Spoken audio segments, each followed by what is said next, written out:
Bonjour tout le monde. Le studio aujourd'hui accueille la directrice de l'école Bon Pasteur, Madame Elisabeth Couture. Elle va nous faire connaître un petit peu plus l'école du primaire de notre municipalité. En quoi consiste votre travail? Mais mon travail de directrice d'école, c'est un travail qui est assez complexe. En fait, je pourrais te l'expliquer en deux axes. Le premier, c'est vraiment au niveau des apprentissages. Tu sais, pour une direction d'école, c'est important d'installer des apprentissages de qualité pour les élèves qui sont dans l'école, mais c'est aussi d'assurer la sécurité des élèves dans la bâtisse. Donc moi, là, je m'occupe, je m'occupe de toute cette bâtisse-là, de faire en sorte que le terrain soit sécuritaire, que l'intérieur des classes et de l'école soit sécuritaire pour les enfants. Puis une fois que la sécurité est installée chez un enfant, c'est beaucoup plus facile d'apprendre.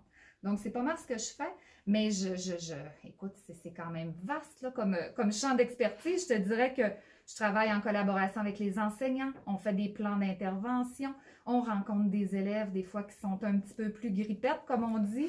Je travaille avec les parents, j'aime beaucoup travailler en collaboration avec les parents. Puis écoute, ici, j'ai une équipe, là, tu sais, il y a la secrétaire, la conciergerie, il y a beaucoup de choses à faire. On s'ennuie pas quand on est direction d'école, puis on court pas mal toute la journée.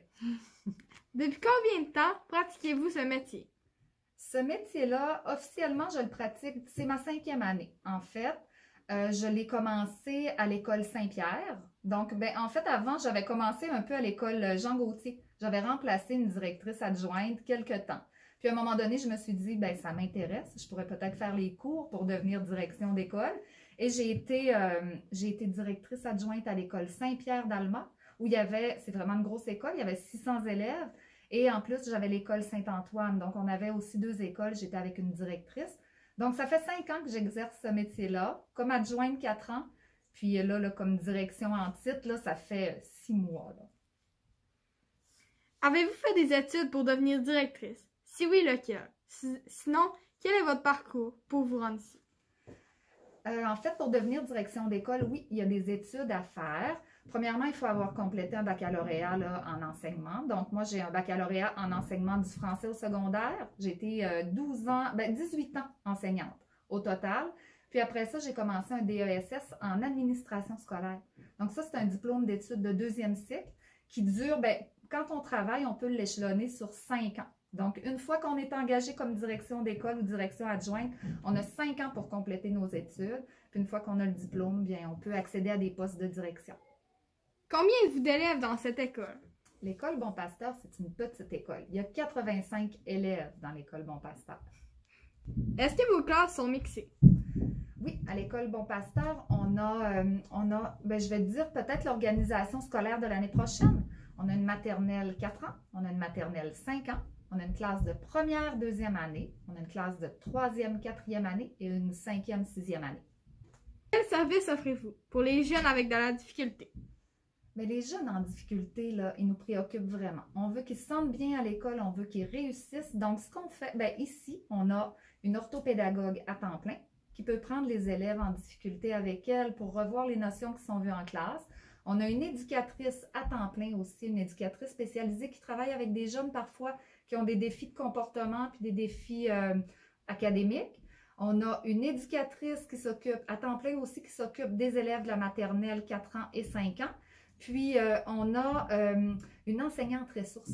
Ça, c'est nouveau cette année. Donc, l'enseignante ressource, elle s'occupe des élèves de première, 2e année. Elle fait les mathématiques et le français. Et elle va dans les autres groupes pour apporter l'aide aux enseignants aussi. Quel comité les jeunes ont-ils accès? Le comité d'élèves, moi, depuis que je suis ici, là, étant donné que c'est une année particulière aussi, il y a quand même la COVID qui est là présent, depuis pratiquement 2 ans, presque 2 ans. Moi, depuis que je suis ici, je suis consciente qu'il y a le comité d'élèves. Donc, il y a des présidents de classe, il y a des jeunes qui sont très, très impliqués avec l'éducatrice spécialisée. Donc, puis une enseignante aussi qui forme un très, très beau comité et qui organise des activités. Il y a aussi un comité vert, mais cette année, je ne crois pas qu'ils se sont rencontrés, mais l'environnement, là, je pense que c'est un créneau qui est super important ici à l'école Bon Pasteur. Puis quand la COVID va nous laisser un peu tranquille, on va pouvoir remettre en place des comités puis faire en sorte qu'il y ait une belle vie dans l'école. Avez-vous des besoins pour le comité des parents? On a toujours des besoins pour les comités de parents. Cette année, c'est particulier parce qu'on ne peut pas faire rentrer les parents dans l'école, donc on s'ennuie des parents. Moi, je vais dire que la directrice qui m'a appris mon métier, puis je le disais tout à l'heure à une maman, elle me dit, quand les parents sont dans ton école, dis-toi que tu as une école en santé. Donc, on a hâte d'avoir un organisme de participation des parents avec plein de monde. On a hâte d'organiser des activités puis d'aller vers nos parents aussi. Puis je pense que ça, c'est le souhait là, de toute l'équipe école. Faites-vous des sorties scolaires? Si oui, quel genre? On n'a pas fait beaucoup de sorties scolaires cette année. Habituellement, il y a les sorties culturelles qui demandent, qui nous permettent d'aller à la salle Michel Côté. Cette année, je sais qu'il y a eu la sortie culturelle à la salle Michel Côté, elle a été remplacée par un visionnement ici à l'intérieur des classes. Je sais que prochainement, ils s'en vont à la Pointe-Taillon pour aller là, expérimenter différents ateliers sur le bord de la plage puis dans le parc. Et ils s'en vont au musée Louis-Aymon cette année. Sinon, on fait venir beaucoup de monde ici. Là. Comme tout à l'heure, il y avait les Fous du Roi. Ça a été une super belle activité. Il y a beaucoup de choses là, qui se vivent ici à l'école. Avez-vous toujours de l'anglais intensif?